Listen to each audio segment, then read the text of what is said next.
നിങ്ങളൊരു sales team build ചെയ്യാൻ ആഗ്രഹിക്കുന്ന ഒരു ബ്രാൻഡാണ്. നിങ്ങൾക്ക് പ്രോപ്പറായിട്ടുള്ള സ്കെയിലബിൾ ആയിട്ടുള്ള ഒരു സിസ്റ്റം നിങ്ങളുടെ ബിസിനസ്സിന് വേണം. സെയിൽസ് ആണ് എല്ലാ ബിസിനസ്സിൻ്റെയും ഫൗണ്ടേഷൻ. ഈ ഫൗണ്ടേഷൻ നിങ്ങൾക്ക് കൺസിസ്റ്റൻ്റ് ആയിട്ട് ഗ്രോ ചെയ്യാൻ, നിങ്ങൾ മെറ്റാ ആഡ്സ് റൺ ചെയ്യുന്നുണ്ടാവും, പെർഫോമൻസ് മാർക്കറ്റിംഗ് ചെയ്യുന്നുണ്ടാവും, പക്ഷേ അതിൻ്റെ കൂടെ തന്നെ നിങ്ങൾക്ക് നിങ്ങളുടെ ടെക് സ്റ്റാക്കിൽ ഇൻക്ലൂഡ് ചെയ്യേണ്ട ഒരു കംപ്ലീറ്റ് ആയിട്ടുള്ളൊരു ഇൻഫ്രാസ്ട്രക്ചർ സൊല്യൂഷനാണ് pipler.com. ഇതൊരു ലേറ്റസ്റ്റ് ആയിട്ടുള്ള ടൂളാണ്. സ്പെസിഫിക്കലി ഇതിൻ്റെ അകത്ത് വരുന്നതെന്ന് പറഞ്ഞാൽ ഒന്നുമില്ല, ഒരു ക്യാമ്പയിൻ ക്യൂരേറ്റ് ചെയ്യുക. QR കോഡ്സ് നമുക്ക് നമ്മളെ പാർട്ട്നേഴ്സിന് ആ ക്യാമ്പയിനിൽ അപ്ലൈ ചെയ്താൽ കിട്ടും. അവർക്ക് ആ QR codes through sales drive ചെയ്യാം. അത് നമുക്ക് തിരിച്ച് QR കോഡ്സ് ഈ പറഞ്ഞ കസ്റ്റമേഴ്സോ ആരെങ്കിലും തന്നിട്ടുണ്ടെങ്കിൽ നമുക്കത് വെരിഫൈ ചെയ്തിട്ട് നമുക്ക് അപ്രൂവ് ചെയ്യാൻ ജെന്യുവിൻ ആണെന്നുണ്ടെങ്കിൽ സെയിൽസ്. സോ ഈ പറയുന്ന സെയിൽസ് ഏജൻസിന് കമ്മീഷൻ കിട്ടും. സെയിൽസ് ഏജൻറ്റ്സ് ആരാണ്? ചിലപ്പോൾ നമ്മളുടെ ഫ്രണ്ട്സോ അല്ലെങ്കിൽ നമ്മളുടെ സെയിൽസ് ടീമിലുള്ളവരോ അല്ലെങ്കിൽ റിമോട്ടായിട്ടുള്ള സെയിൽസ് ടീമിലുള്ള മെമ്പേഴ്സോ അല്ലെങ്കിൽ നമ്മളുടെ പ്രീവിയസ് കസ്റ്റമേഴ്സോ അല്ലെങ്കിൽ നമ്മൾ സെപ്പറേറ്റ് ആയിട്ട് മാർക്കറ്റ് പ്ലേസിൽ നിന്ന് നമുക്ക് വേണ്ടി അപ്ലൈ ചെയ്യുന്ന മെമ്പേഴ്സോ ആവാം. സോ ഇതിൻ്റെ അകത്ത് ഞങ്ങൾ എന്താ ചെയ്യുന്നത്, 30 മിനിറ്റ്സിൻ്റെ ഇവരുടെ വെബിനാർ 3 മണിക്കുണ്ട്. 3 മണിക്കുള്ള ഞങ്ങളുടെ വെബിനാറിന് നിങ്ങൾക്ക് റിസർവ് യുവർ സ്പോട്ട് എന്നുള്ള രീതിയിൽ കയറാം. 2-3 ക്ലയൻസിൻ്റെ ടെസ്റ്റിമോണിയൽസ് ഉണ്ട്. നിങ്ങൾക്ക് FAQ ഡൗട്ട്സ് ഉണ്ടെങ്കിൽ ഇവിടെ ഡയറക്റ്റ് നിങ്ങൾക്ക് നോക്കാൻ പറ്റും. പിന്നെ എന്താണ് ഡിഫറെൻറ്റ്? പിപ്ലർ എന്ന് പറഞ്ഞാൽ ഒരു LMS പ്ലാറ്റ്ഫോം അല്ല, അതുപോലെ തന്നെ ഒരു മാർക്കറ്റിംഗ് ഏജൻസിയും അല്ല. ഇറ്റ്സ് എ ടൂൾ, ഒരു ഗ്രോത്ത് ടൂളാണ്. നിങ്ങളെ ബ്രാൻഡ് നിങ്ങൾക്ക് ഗ്രോ ചെയ്യണമെന്നുണ്ടെങ്കിൽ, വേർഡ് ഓഫ് മൗത്ത് നിങ്ങൾക്ക് ഇംപ്രൂവൈസ് ചെയ്യണമെന്നുണ്ടെങ്കിൽ ഈ ടൂൾ ത്രൂ നിങ്ങൾക്ക് ചെയ്യാൻ പറ്റും. കാരണം ഇത് റഫറൽ ക്യാമ്പയിൻസ് ഉണ്ട്, QR ലിങ്ക് ട്രാക്കിംഗ് ഉണ്ട്, പേ ഓൺ റിസൾട്ടാണ്. ഏജൻറ്റിന് ആക്സസ് കിട്ടും. കാരണം മിക്ക ഏജൻസിന് ഇപ്പോൾ ഒരു ഇൻഫ്ലുവൻസർ ആയാലും അവർക്ക് അറിയാൻ പറ്റും എത്ര സെയിൽസ് അവരുടെ QR കോഡ് ത്രൂ അല്ലെങ്കിൽ അവരുടെ ലിങ്ക് ത്രൂ നടന്നു എന്നുള്ളത്. സോ 0 ആഡ് സ്പെൻഡിൽ നിങ്ങൾക്ക് ബിസിനസ് വളർത്തുന്നുണ്ടെങ്കിൽ ഈ ഒരു വെബ്സൈറ്റ് അല്ലെങ്കിൽ ഈ ഒരു ടൂൾ ഏറ്റവും ഇമ്പോർട്ടൻ്റ് ആണ്. നിങ്ങൾക്ക് ആസ് എ ബിസിനസ് മാൻ എന്നുള്ള രീതിയിൽ രജിസ്റ്റർ ചെയ്യാം. ഇപ്പോൾ നിങ്ങളൊരു ബിസിനസ് ആണെങ്കിൽ, നിങ്ങളിപ്പോൾ ഇതിന് ഒരു സെയിൽസ്മാനായിട്ട് വർക്ക് ചെയ്യുകയാണെങ്കിൽ സെയിൽസ്മാനായിട്ട് ക്ലിക്ക് ചെയ്യാം. ജസ്റ്റ് അത് ക്ലിക്ക് ചെയ്യുമ്പം തന്നെ നിങ്ങൾക്ക് എന്താവും, ഓട്ടോമാറ്റിക്കായിട്ട് നിങ്ങൾക്ക് ഡാഷ്ബോർഡിലോട്ട് ലോഗിൻ ചെയ്തിട്ടുണ്ടെങ്കിൽ പോകും. ഇപ്പം നേരത്തെ ഞാൻ ടെസ്റ്റിങ്ങിൻ്റെ ഭാഗമായിട്ട് അങ്ങനെ ലോഗിൻ ചെയ്തിട്ടുണ്ടായിരുന്നു. സോ അവരവിടെ ടെസ്റ്റ് ചെയ്തുകൊണ്ടിരിക്കുകയാണ്. ഇതൊരു കൊച്ചി ബേസ്ഡ് ബ്രാൻഡാണ്, ഡിസ്ട്രിബ്യൂഷൻ നെറ്റ്വർക്ക്, അവർക്ക് റീറ്റെയിൽ ആൻഡ് ഹോൾസെയിൽ സെല്ലിങ്ങിൻ്റെ ഒരു ബ്രാൻഡാണ്.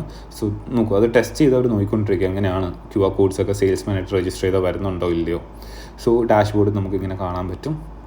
ഇതിൻ്റെ അകത്ത് തന്നെ നമുക്ക് കണ്ടോ, ക്യാമ്പയിൻ ഉണ്ട്, സെയിൽസ് ഉണ്ട്, ഓരോ സെഗ്മെൻ്റ് ഉണ്ട്. ഇപ്പോൾ ക്യാമ്പയിൻ തുറന്നു കഴിയുമ്പം ഇവരുണ്ടാക്കിയൊരു ക്യാമ്പയിനാണ്. അവർ ഇമേജ് ആഡ് ചെയ്തിട്ടില്ല ഇവിടെ. Ankan referral, get up to 10% referral, commission 5% കിട്ടും. അപ്പോൾ ഈ ഒരു QR കോഡ് വെച്ചിട്ട് 10% ഓഫേഴ്സാണ് അവരുടെ കസ്റ്റമേഴ്സിന് കൊടുക്കുന്നത്. അതുപോലെ തന്നെ 5% കമ്മീഷൻ ഈ പറഞ്ഞ ഏജൻറ്റുമാർക്കും കിട്ടും. അപ്പോൾ മൊത്തത്തോടെ 15% അവർ കസ്റ്റമർ അക്വിസിഷന് വേണ്ടി മാറ്റി വെക്കുന്നത്, ഇൻക്ലൂഡിങ് ദ ഡിസ്കൗണ്ട് കേട്ടോ. പക്ഷേ ഇറ്റ് വിൽ വർക്ക് ഔട്ട്.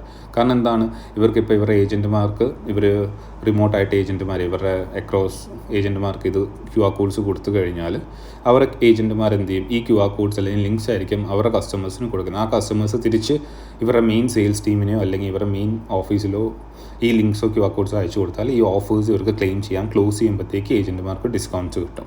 ആ രീതിയിലാണ് ഈ പ്രോസസ്സ് വരുന്നത്. കണ്ടില്ലേ, ഇപ്പം ഈ ഒരു കസ്റ്റമർ ഒരു റെഫറലിന് ഒരു ആൾ വന്നു, അയാൾ 750 രൂപയുടെ പേയ്മെൻറ്റ് ഓക്കെ അടിച്ചു ടീം.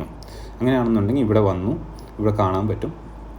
ബേസിക്കലി ഈ ജോൺ എന്ന് പറഞ്ഞ കസ്റ്റമറിന് QR കോഡ് ലിങ്ക് അയച്ചതും അത് വെരിഫൈ ചെയ്യുക ചെയ്തത്. ഇനി കൺഫേം പേയ്മെൻറ്റ് അയച്ചു കഴിയുമ്പോൾ കൺഫേം പേയ്മെൻറ്റ് ഇട്ടാൽ ജോൺ ഈ 450 രൂപ ഇവിടെ നിന്ന് ഇവരുടെ പേയ്മെൻറ്റ് ടീം അല്ലെങ്കിൽ ഇവരുടെ അക്കൗണ്ട്സ് ടീം കൊടുത്തു എന്നാണ് കാണിക്കുന്നത്. അപ്പം ജോണിൻ്റെ ഡാഷ്ബോർഡിൽ പെയ്ഡ് എന്ന് കാണിക്കും.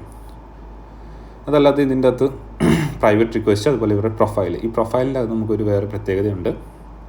അക്കൗണ്ട് സെറ്റിങ്ങിൽ പോയാൽ അക്കൗണ്ട് സെറ്റിങ്ങിൻ്റെ അകത്ത് നമുക്ക് കണ്ടോ, പ്രൈവറ്റ് എന്നുള്ളത് നമുക്ക് പബ്ലിക് ആക്കാം. പബ്ലിക് ആണിപ്പോൾ ഓൾറെഡി. അത് പ്രൈവറ്റിലോട്ടാക്കി കഴിഞ്ഞാൽ ഇവരുടെ ഈ പറയുന്ന ക്യാമ്പയിൻസൊക്കെ മാർക്കറ്റ് പ്ലേസിൽ വിസിബിൾ അല്ലായിരിക്കും, അല്ലെങ്കിൽ മാർക്കറ്റ് പ്ലേസിൽ വിസിബിൾ ആയിരിക്കും. ഏത് സെയിൽസ്മാനും അപ്ലൈ ചെയ്യാം. നിങ്ങൾക്കൊരു വലിയ പൂൾ ഓഫ് സെയിൽസ്മാനാണ് നിങ്ങളെ ഈ ഒരു ബ്രാൻഡിന് കിട്ടുന്നത്. നിങ്ങളുടെ ബ്രാൻഡിന് നിങ്ങൾക്ക് ഇങ്ങനെ ഡിസ്ട്രിബ്യൂഷൻ നെറ്റ്വർക്ക് ബിൽഡ് ചെയ്യണം, റെഫറൽ ബേസ്ഡ്. നിങ്ങൾക്ക് ഒത്തിരി പേര് നിങ്ങളുടെ ബ്രാൻഡിനെ പ്രൊമോട്ട് ചെയ്യണമെന്നുണ്ടെങ്കിൽ ഈ ഒരു ടൂൾ ത്രൂ തന്നെ നിങ്ങൾക്ക് സുഖമായിട്ട് ബ്രാൻഡ്സിനെ പ്രൊമോട്ട് ചെയ്യാം. അതുപോലെ തന്നെ ഈ ക്യാമ്പയിൻ മേലുള്ള നിങ്ങൾക്ക് എടുത്ത് ക്ലിക്ക് ചെയ്ത് ഷെയർ ചെയ്ത് നിങ്ങൾക്ക് വാട്സാപ്പിലൊക്കെ ഷെയർ ചെയ്യാം, ഗ്രൂപ്പുകളിൽ ഷെയർ ചെയ്യാം. Earn up to 1 lakh with Ankan എന്നുള്ള രീതിയിലുള്ളൊരു ക്യാമ്പയിൻ റൺ ചെയ്യുക. അല്ലെങ്കിൽ even recruiting remote sales team for Ankan എന്ന് പറഞ്ഞിട്ട് നമുക്ക് ചെയ്യാം, ഇൻഡീഡ് ചെയ്യാം. അത് കഴിഞ്ഞിട്ട് അവർക്കൊക്കെ ഇങ്ങനത്തെ ഒരു പ്ലാറ്റ്ഫോമിനെ പറ്റി ഇൻട്രൊഡ്യൂസ് ചെയ്യാം. ദാറ്റ് വേ നിങ്ങൾക്ക് ഒരു സ്ട്രോങ് സെയിൽസ് ടീമിനെ ബിൽഡ് ചെയ്യാം. So start doing